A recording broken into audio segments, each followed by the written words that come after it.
Bonjour à tous et bienvenue sur la chaîne YouTrading pour ce nouveau point hebdomadaire de marché avec une semaine donc qui va reprendre tout doucement. En point d'orgue, nous aurons donc le symposium de Jackson Hole avec un communiqué de la Fed en fin de semaine. Nous aurons aussi les minutes de la BCE cette semaine. On voit ça tout de suite sur la chaîne youtrading.fr.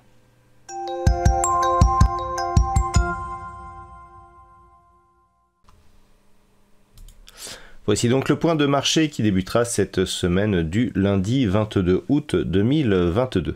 Et nous allons commencer avec la journée de lundi. Donc dans la nuit de dimanche à lundi, nous avons un communiqué prévu sur l'évolution des taux de la Chine avec la Banque populaire de Chine qui devrait communiquer donc sur l'évolution de ces taux. Pas de statistiques majeures durant la journée.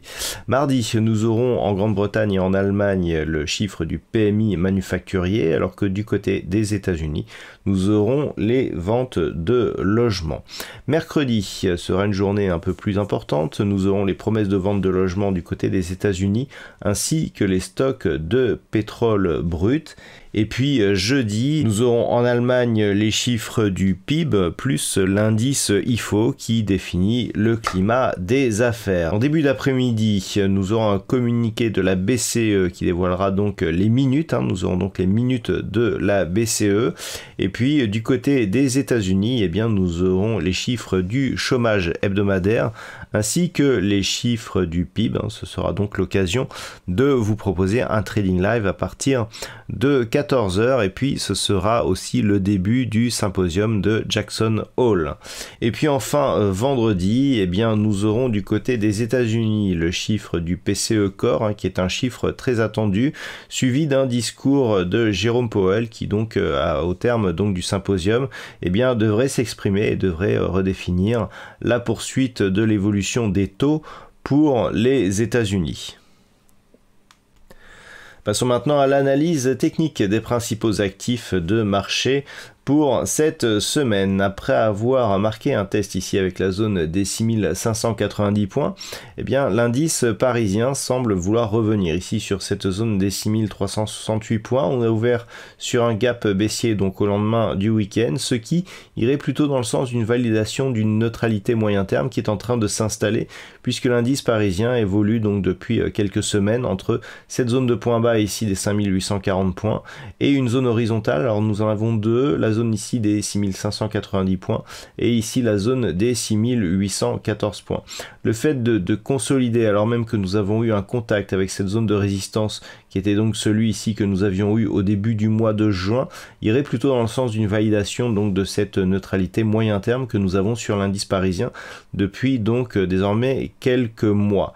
Une rupture de cette zone des 6368 points nous donnerait un signal de consolidation un peu plus marqué. Si on trace les retracements de Fibonacci sur la dynamique directe de cet actif, eh bien nous pouvons constater donc que nous avons déjà attaqué le retracement à 23,6%, nous avons un retracement à 38,2 ici à 6304 points et un objectif en cas de cassure de cette zone qui serait entre 6200 et 6105, sachant que nous avons ici une zone majeure à 6200 points et aussi une autre zone à 6100 points.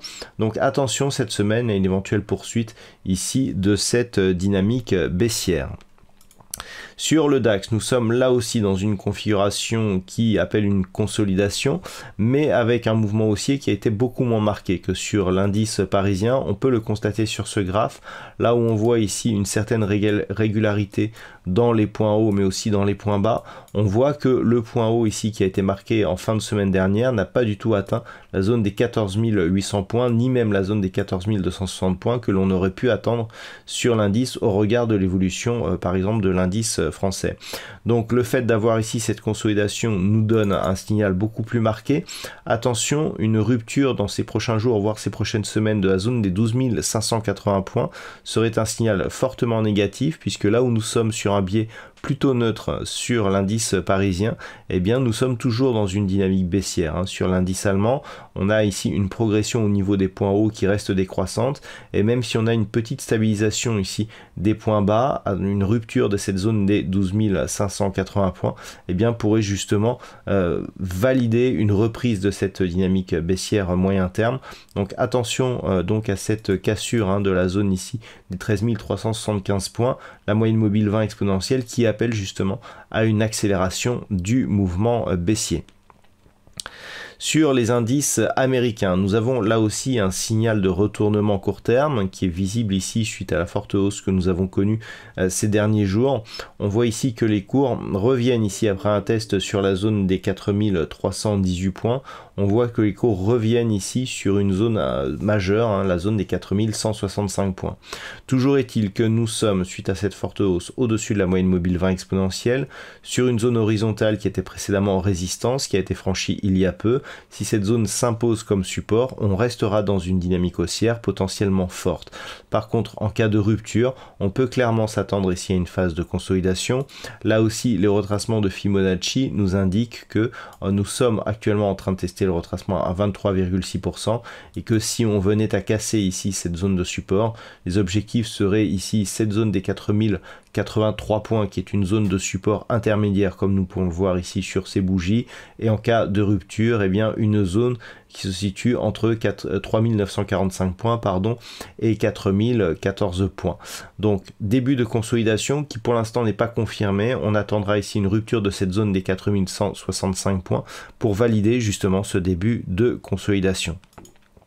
Sur le Nasdaq, il semblerait que le mouvement soit un peu plus marqué. Là où nous attaquons à peine la moyenne mobile 20 exponentielle sur le S&P 500, eh bien on voit que ce niveau est attaqué un peu plus, d'une manière un peu plus brutale sur le Nasdaq. Toujours est-il que nous sommes au-dessus ici de cette zone des 12 900 points. Cette zone qui là aussi était précédemment une résistance majeure, qui avait été franchie et qui a depuis été validée par deux points de contact, donc comme une zone de support, eh bien valide pour l'instant une poursuite du mouvement haussier. Donc tant que nous sommes au-dessus de cette zone des 12 900 points. Si nous traçons les retracements de Fibonacci ici sur l'intégralité de cette dynamique, nous pouvons constater là aussi que nous sommes en train de tester ici le retracement à 23,6%. Donc il s'agit pour l'instant d'une phase de neutralisation. Si la cassure ici de cette zone des 13 088 points était confirmée, on pourrait consolider ici jusqu'à cette zone intermédiaire des 12 697 points, sachant qu'en cas de rupture, eh bien, on aurait une zone d'objectif qui se situerait sur un niveau ici, sur cette résistance intermédiaire qui s'est transformée en support lors de la poursuite du mouvement haussier dans le courant du mois de juillet, sur un niveau proche des 12 170 points. Malgré tout, la dynamique reste donc haussière sur le Nasdaq tant que nous sommes au-dessus de cette zone des 12 900 points, avec même un potentiel haussier qui reste tout à fait intact. Si on passe maintenant du côté des matières premières, nous avons un pétrole WTI qui continue à évoluer dans une dynamique baissière. On le voit clairement sur cette unité de temps daily. Nous avons donc un pétrole qui continue à évoluer durablement sous sa moyenne mobile 20 exponentielle. La zone des 93,50 qui était précédemment un support majeur a été validée en tant que résistance sur ce point de contact. On a depuis un nouveau point bas significatif de tendance. On rebondissait vendredi avec un rebond technique qui est venu chercher encore une fois cette moyenne mobile 20 exponentielle. Les perspectives sont plutôt négatives pour l'évolution des prix du pétrole. La rupture donc des 88 $ le baril pourrait nous donner un nouvel objectif de poursuite du mouvement baissier sur une zone majeure proche des 84 $ le baril. Sur l'or, nous sommes toujours dans une configuration moyen terme ici de cassure. On le voit clairement sur cette vue hebdomadaire. Nous avions eu ici une phase de hausse qui avait trouvé un point haut ici durant l'année 2020, durant l'été 2020. Depuis, on oscille ici entre deux niveaux. Cette zone donc des 2070 $ l'once et un support majeur ici des 1675. On a marqué deux contacts sur la zone de point haut et plusieurs contacts ici sur la zone des 1675. Donc le dernier contact ici assez récent. Maintenant, lorsque l'on observe ce qui se passe d'un point de vue moyen terme toujours, nous sommes en vue hebdomadaire sur ce graphe, on voit que le rebond technique n'a permis de valider qu'un contact ici sous la moyenne mobile 20 exponentielle. De plus, nous étions dans une tendance légèrement haussière avec ce support oblique ici qui, depuis sa cassure, a quasiment été validé lui aussi comme résistance. Donc maintenant, si on passe sur une vue daily, on peut constater ici donc sur ces tracés que le rebond ici semblait essentiellement technique et que nous connaissons une nouvelle accélération baissière. Cette accélération baissière n'aurait un impact que s'il y avait rupture ici de cette zone des 1675 $ l'once, vu qu'il s'agit du support majeur de la tendance moyen terme, puisqu'en cas de cassure, là clairement, le signal serait relativement fort. On pourrait connaître une accélération baissière, donc des cours de l'or suite à la rupture de ce support majeur. Et si tel était le cas, eh bien le prochain objectif se situerait sur une zone proche des 1545 $ l'once.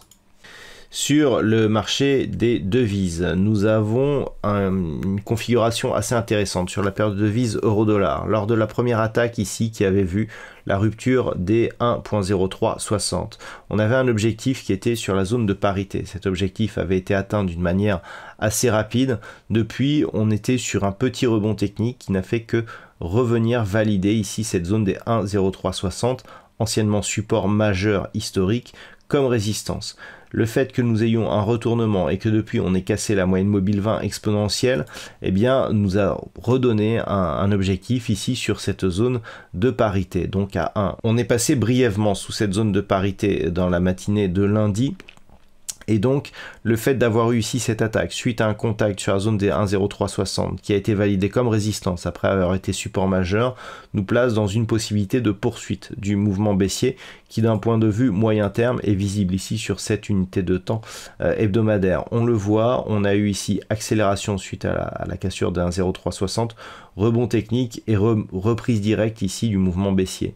Ce mouvement, il est alimenté par une perspective encore fortement haussière concernant les taux du côté des États-Unis. La rupture ici de cette zone de parité semble maintenant imminente. Le premier test avait donné un rebond technique qui avait été nourri par, je dirais, une aversion psychologique des investisseurs qui n'avaient plus vu la parité depuis plus d'une vingtaine d'années.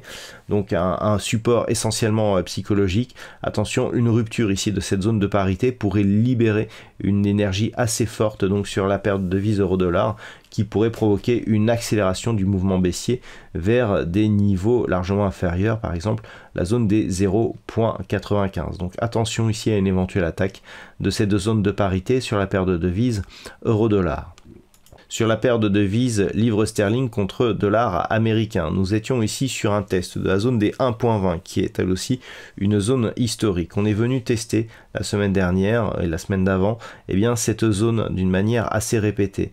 On a connu une accélération ici qui a permis à la paire de devises de rejoindre ici une zone de support intermédiaire lors de la première attaque ici de cette zone des 1.20. On avait ici une zone proche des 1.18 qui fait office de support encore aujourd'hui. On est dans une vue daily, on peut le voir, on a ici un début de dynamique, les indicateurs nous montrent que nous ne sommes pas dans une configuration d'excès. Donc il est tout à fait possible que les cours continuent à évoluer durablement ici sous cette zone des 1.20.